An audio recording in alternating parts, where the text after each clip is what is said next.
My back gave out in a Marriott stairwell while dragging 3 oversized pop-up banners and 2 crates of pitch swag up to the 3rd floor. Why? Because the freight elevator was reserved for official staff only, and apparently, I didn't count. By 7:40 a.m., I had iced my spine with a stolen bag of peas from the hotel kitchen, debugged a corrupted Excel macro from my phone in the back of a rideshare, and talked our CFO, Darren, down from a full-blown panic spiral because the folder names in the data room didn't sound institutional enough for the investors. And we were only just getting started. I hadn't slept more than 4 hours in the last 3 days. I was running on caffeine, protein bars, and a dangerous amount of spite. But the pitch deck? It was flawless. The compliance summaries were tight. The egos, at least temporarily, were duct-taped into place. The company was called Logixware.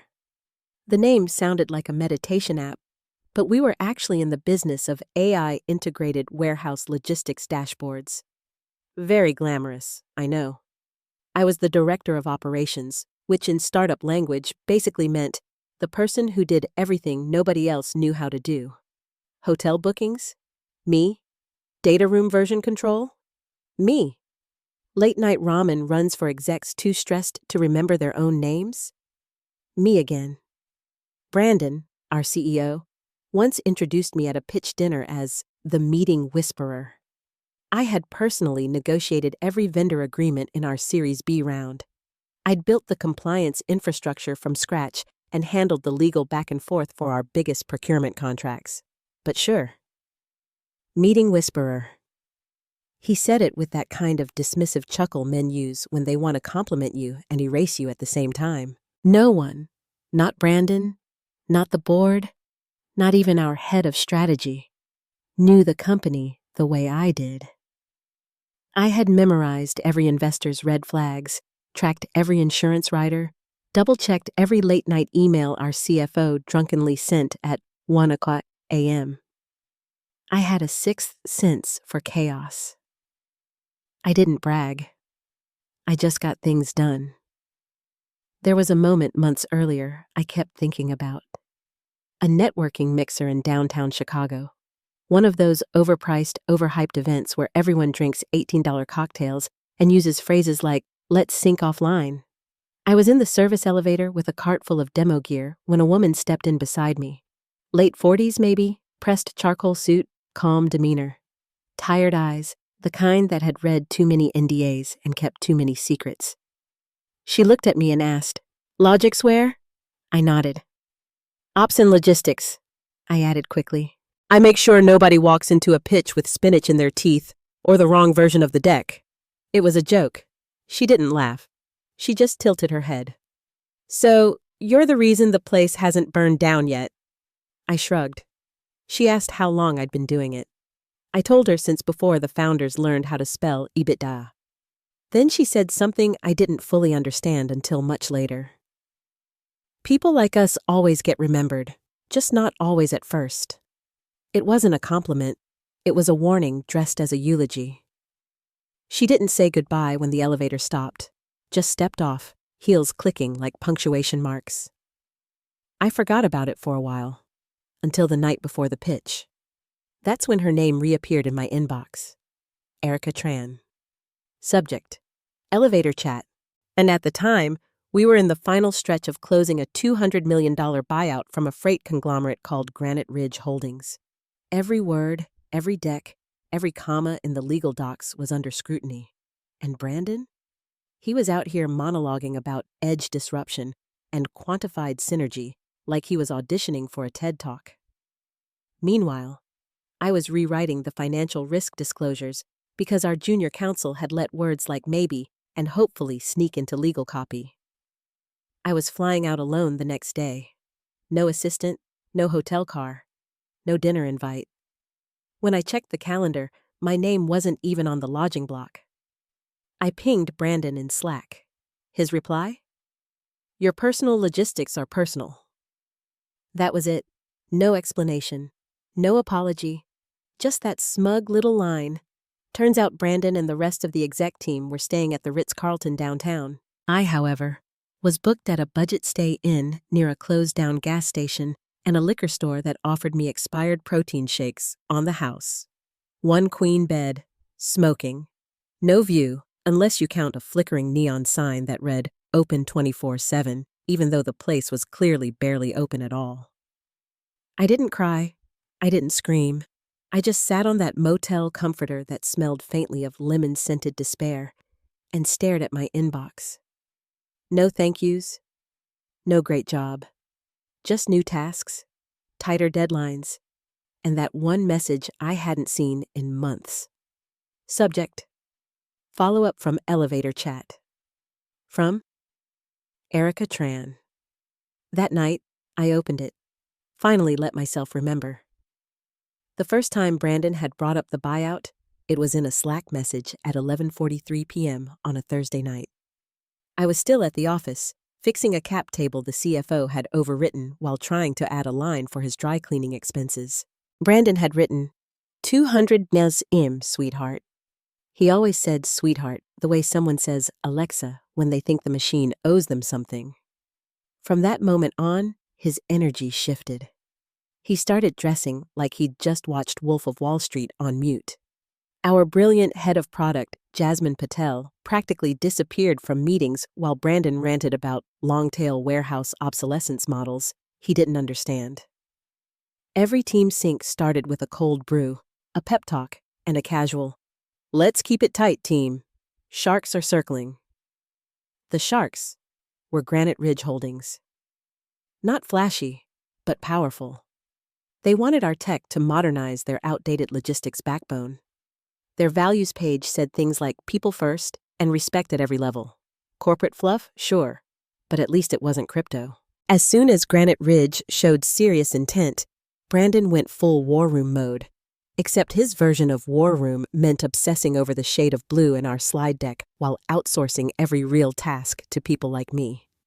My workdays stretched to 20 hours. I was managing 12 parallel workflows, coordinating compliance documents across 3 time zones, and being CC'd as an afterthought on decisions I was actually leading. I suggested we track everything in a central doc. Brandon waved it off.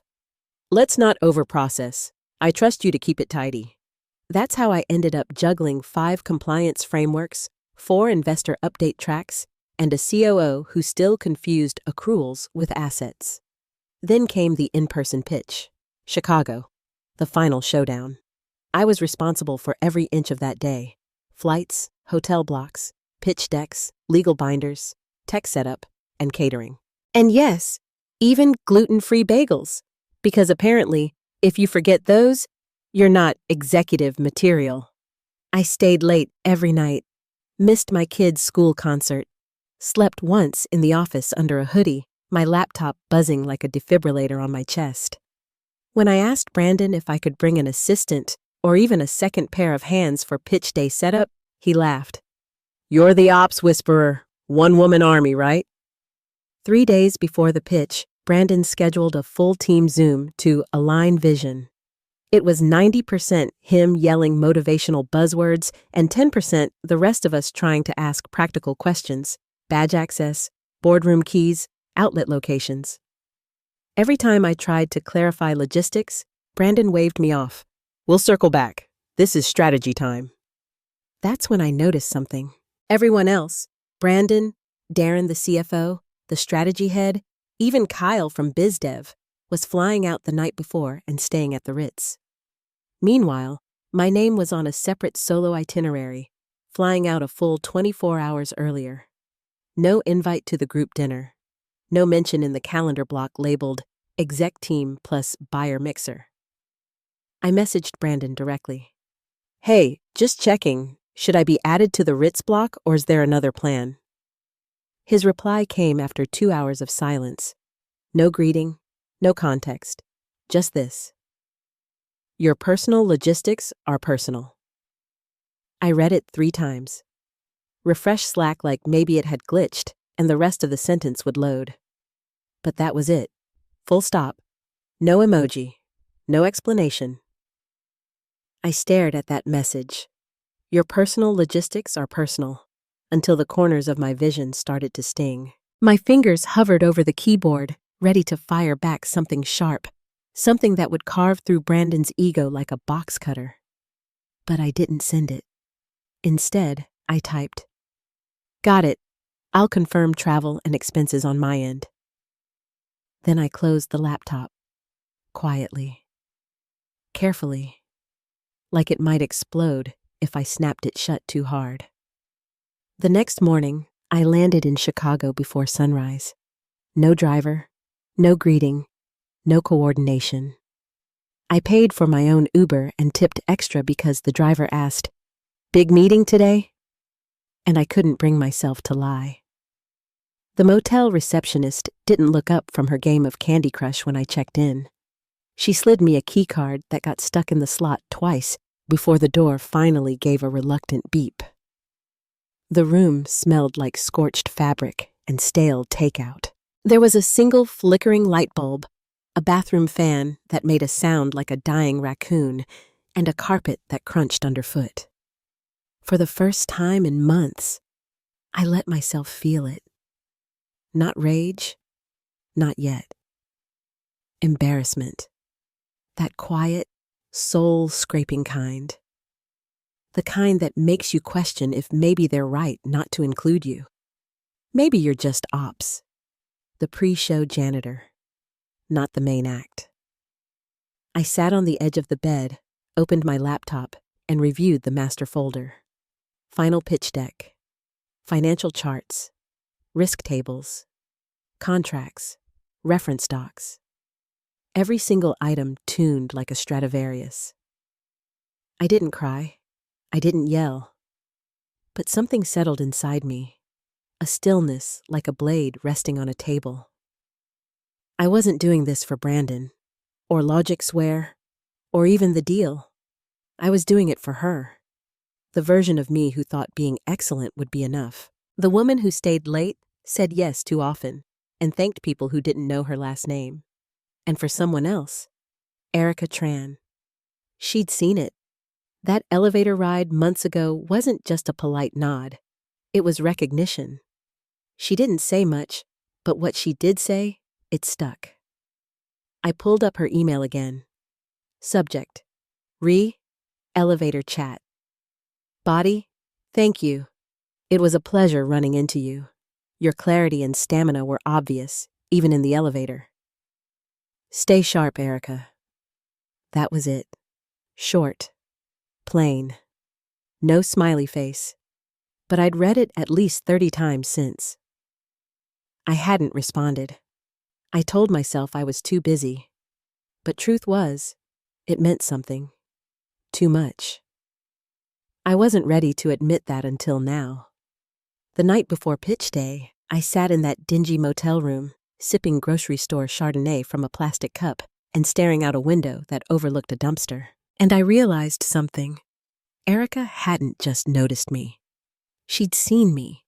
She saw past the generic job title, past Brandon's smug introductions where I was always the logistics wizard or our internal magician. She saw the work, the unglamorous, unthanked glue that made the whole machine run, and she remembered. I didn't need Brandon to see me anymore. Someone already had. The next morning, I was at the pitch venue by 5:40 a.m. The janitor let me in with a shrug and a badge that barely worked. My blazer was still damp from trying to iron it on the motel nightstand, using a towel and a coffee mug full of hot water. The Wi-Fi had gone out at 3 a.m., so I'd preloaded every version of the pitch to a USB and emailed backups to myself, to the printer, to an old Gmail account I hadn't used since college. The conference room was a joyless gray rectangle, carpeted like a DMV and colder than a meat locker. I set up the projector, laid out 15 packets with tabs, wiped down every surface, checked every HDMI port twice. By 8:30 a.m., the rest of the team arrived. They looked fresh, rested, probably full of room service and self-congratulation. Brandon strolled in wearing a tailored navy suit and a $900 grin. "Get here early?" he said, eyes still on his phone. I smiled. "Not really, I just didn't sleep." He chuckled like I'd told a joke. That's the spirit. By 9 a.m., Granite Ridge's team began trickling in. Quiet, efficient, sharp suits, sharper eyes. I recognized a few faces from the Zoom calls. Finance, operations, product leads. But not Erica. Not yet. Brandon opened with a joke about warehouse drones and disrupting last-mile chaos. It didn't land. Then it was my turn. The logistics section, my section. I walked them through the data, how our dashboard cut delivery errors by 43%, how we slashed inventory lags by 30% without expanding headcount. I'd built these slides line by line, number by number, over 2 months of weekends and skipped dinners. And just as I was explaining the integrated metrics visualization, Brandon cut me off. "Let's not get too deep in the weeds," he said with a chuckle, waving his hand like I was an intern who'd gone off script. "She's our logistics guru, keeps the trains running. But what I really want to show you is our vision for vertical scaling." He clicked ahead 4 slides, skipping my entire section. I sat back, smiled like it didn't sting. Like the phrase "keeps the trains running" wasn't just polite code for knows her place. And that's when I saw her. Erica Tran, quiet as ever, black suit, minimalist jewelry, calm, composed. She slipped into a chair near the back without a word. She didn't interrupt, didn't make a show, just observed. Her eyes found mine. For a split second, we locked eyes. I didn't nod. I didn't smile. I just looked at her, long enough for her to see it. This isn't an accident. This is how it always is. Brandon noticed her too, but for the wrong reasons. He straightened his tie, swelled his chest, started tossing out phrases like expansion readiness and AI native logistics infrastructure, like confetti at a startup wedding.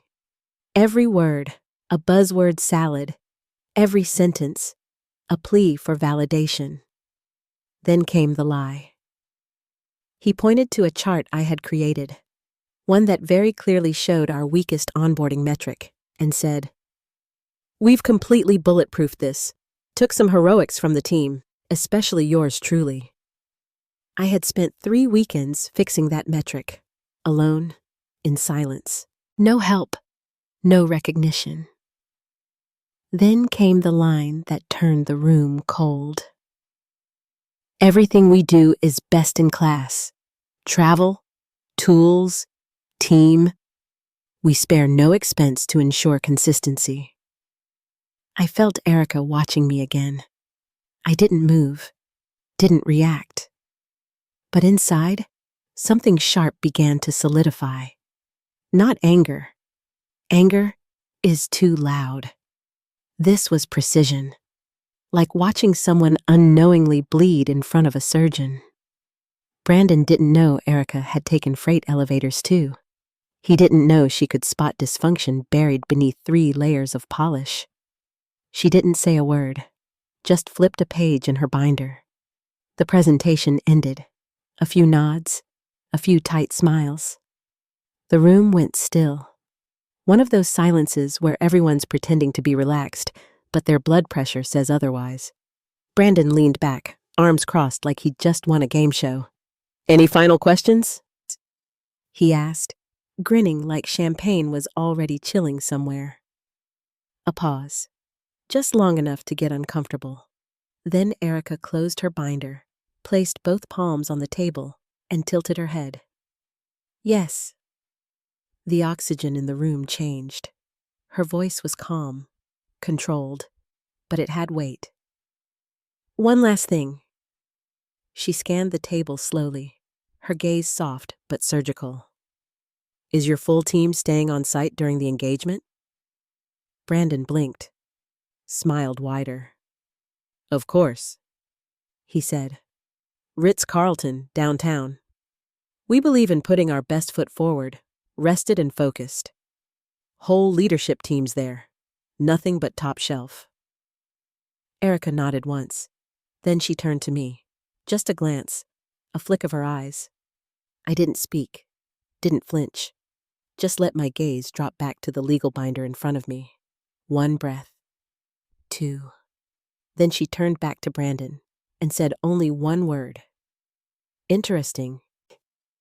Brandon, still convinced he was crushing it, laughed. We don't cut corners, he said, like he was auditioning for a commercial. Travel, food, tools, we invest in quality across the board. I heard Darren, the CFO, make a soft, wheezing noise beside him. He was remembering, specifically the email I'd sent, asking if the motel assignment was a mistake, the one no one replied to. The COO cleared his throat. Is there a concern about logistics support? He looked at me like I might swoop in and save them. I didn't move. I wasn't about to lie for them. Not anymore. No more duct tape for someone else's PR disaster. No more cleaning up messes that treated me like debris. The silence crept in, slow, heavy, suffocating.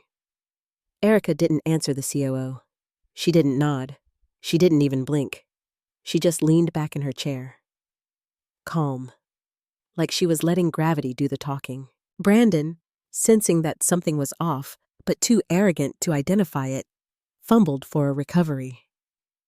Obviously, he said, his tone forced now. We value our team across the board. Our ops lead here? He gestured at me without turning his head. Has been instrumental. Flew in early to get things squared away. Total team player.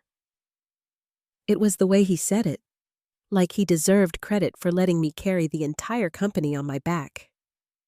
Erica didn't move. Her hands stayed folded on her closed binder. The room, once buzzing with fake smiles and investor adrenaline, felt frozen. The CFO was sweating. The COO's foot tapped nervously beneath the table. No one knew what Erica would do, or when, but something was shifting, and this time, it wasn't mine to carry. Then, without a word, Erica made her move. She closed her binder. Not rushed, not passive, deliberate, pages aligned. Pen clipped with a clean click. And then she stood. No dramatic sigh, no huff of frustration, just a single, steady movement that turned the conference room into a courtroom. Brandon, who had been leaning back like a man basking in his own brilliance, jerked upright as if someone had kicked his chair. Erica? He asked, pasting on a confused grin. Are we done? She didn't answer. She simply turned toward the door. No power walk, no flounce, just a quiet, terrifying calm. The kind of pace that makes you rethink your entire compensation structure. Brandon stood halfway up, hand extended like he could yank the moment back into control. Wait, did we do something wrong? At the threshold, Erica paused, turned just enough for her voice to land with perfect clarity across the table. We take team treatment seriously, she said. We don't fund exclusion. Then she was gone. No accusations, no raised voices. Just a simple principle dropped like a gavel.